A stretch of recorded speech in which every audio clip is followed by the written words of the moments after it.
نواشید امروز ساخت ریسه های دستساز واسه ماهیگیری آب شور خلیج فارس.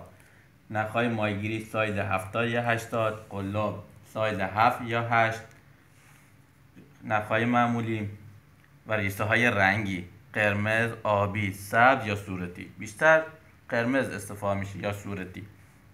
حالا واسه درست کردن یک قلاب اول یه نخ باریکتر از اینا گیر میاریم داخل سوراخ یک ردی قلابا میزنیم که بتونیم ریسه های رنگی رد کنیم.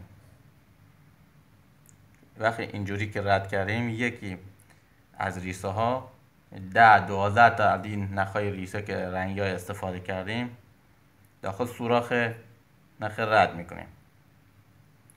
وقتی رد کردیم 10-12 تا نخ از این طرف دو سر نخ نایلونی میکشیم که دو طرف نخهای رنگی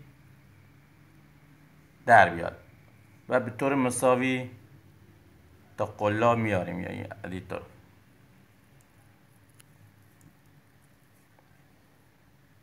نگاه کنید تا بیاد بالای قلاب. بعد که با نخهای معمولی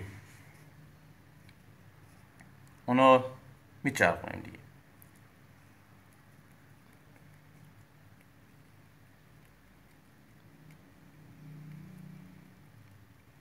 اندازه نیم سانت تا 1 سانت.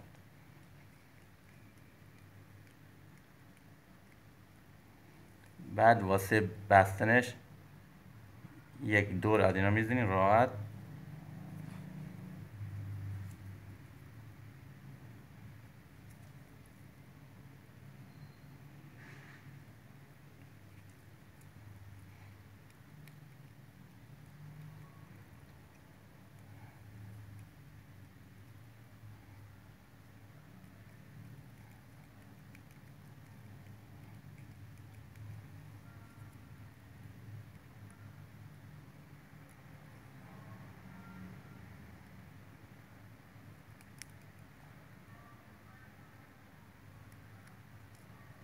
اضافه نخ قرمز هم میباریم.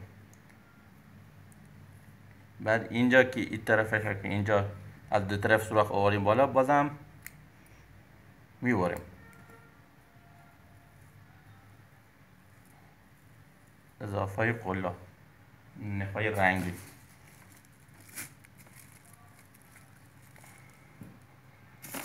این نمونه تمام شده.